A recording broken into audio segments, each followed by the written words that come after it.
Pessoal, olha aqui notícia importante.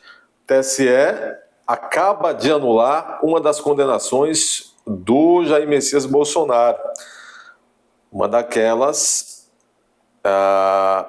que levaram a um dos decretos de suas inelegibilidades. Vamos entender um pouco isso melhor. Tem muita gente dizendo uma coisa, dizendo outra coisa. Vamos entender. Diz aqui, matéria do Poder 360, o seguinte: ministro do TSE anula a condenação de Bolsonaro e Braga Neto.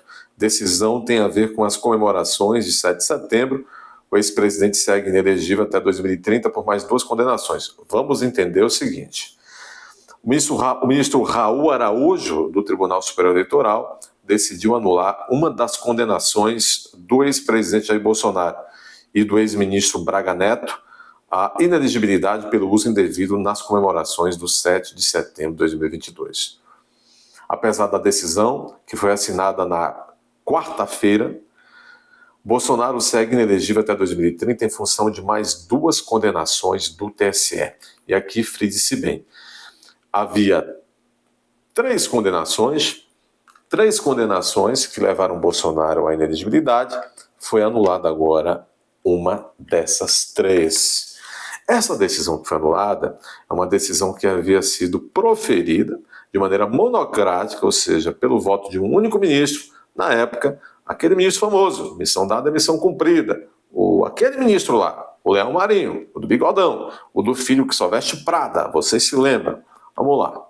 Na decisão, o ministro entendeu, esse que agora anulou a condenação de Bolsonaro, na decisão, o ministro Raul entendeu que ambos foram condenados antes do fim do processo. Por quem? Pela missão dada, missão cumprida. O ex-ministro do TSE, Benedito Gonçalves, aquele que o filho veste Prada.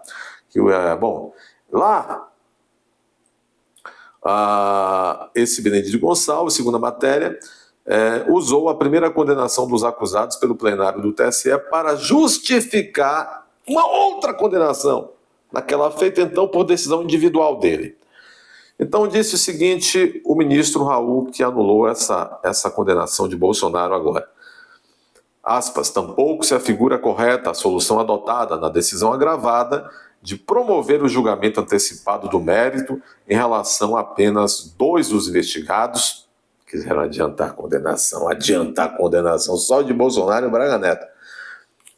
Dizer então, tampouco se afigura correta a solução pelo ministro anterior, adotada na decisão agravada, de promover o julgamento antecipado do mérito em relação a apenas 2 dos investigados, tomando por base os fatos já esclarecidos nas ações conexas, sob pena de afronta à ampla defesa e ao contraditório, já que a instrução da presente ação envolve mais testemunhas, mais documentos e mais investigados, sem que se tenha dado oportunidade de produção probatória pelos investigados Jair Bolsonaro e Walter Braga Neto. Bolsonaro foi, então, fecha aspas, Bolsonaro foi condenado à inelegibilidade em mais 2 processos julgados pelo TSE. Por esse que estamos mencionando, foi derrubada, foi anulada. Eram 3 decisões que o condenavam a 3 inelegibilidades, vamos dizer assim, e agora uma dessas decisões, um desses processos deixa de existir, uma dessas condenações deixa de existir. Pelo menos, vamos dizer assim, 1/3 das inelegibilidades que pendiam sobre Bolsonaro desaparece nesse momento. É algo significante. Vamos ver como será a sequência da luta. A primeira condenação se deu em junho de 2023, quando o ex-presidente foi derrotado por 5-2 pela reunião realizada com embaixadores no Palácio do Alvorada. Primeira condenação, que levou à primeira inelegibilidade de Bolsonaro.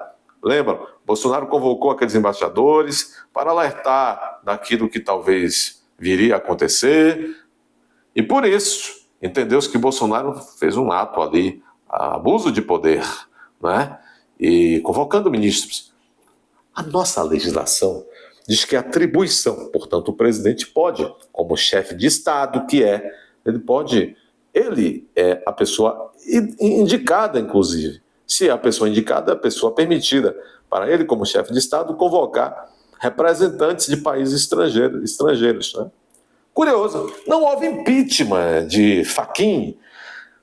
Menos de um mês antes de Bolsonaro convocar aqueles embaixadores, convocação em razão da qual ele ficou inelegível, um mês antes o Fachin havia convocado os embaixadores e fez uma reunião. Não houve impeachment de Fachin.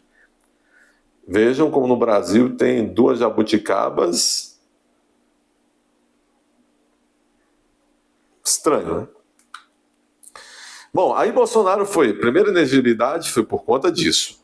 Já em outubro, Bolsonaro e também Braga Neto foram condenados pelo plenário do tribunal à inelegibilidade por 8 anos pelo uso eleitoral nas comemorações de 7 de setembro. Bolsonaro subiu lá em setembro de 2022, subiu num triozinho ali e tal, Luciano Hang e tal, em Brasília. Não houve gasto de nenhum dinheiro público. Mesmo assim, foi condenado e tomou 8 anos de inelegibilidade. Esse foi o segundo processo.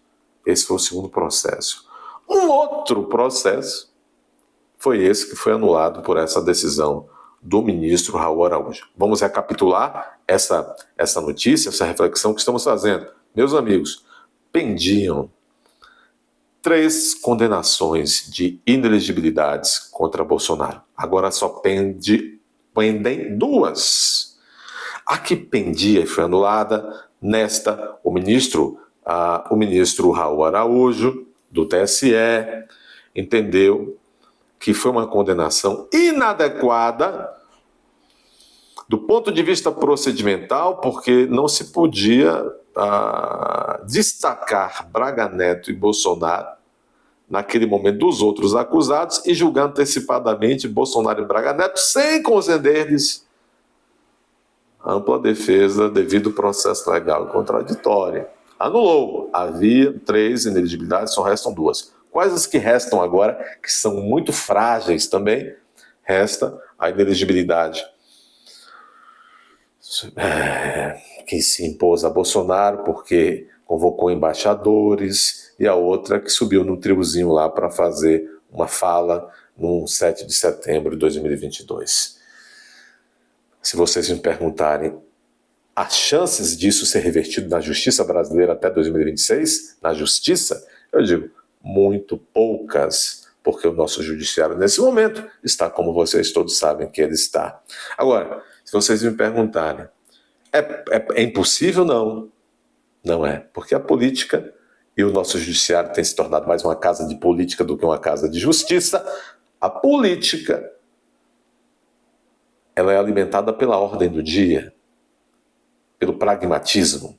Muita água pode passar e passará por debaixo dessa ponte. Agora, a minha opinião, analisando esse negócio já há muito tempo, a reabilitação, a recolocada de Bolsonaro no jogo para 2026 não virá por meio da justiça.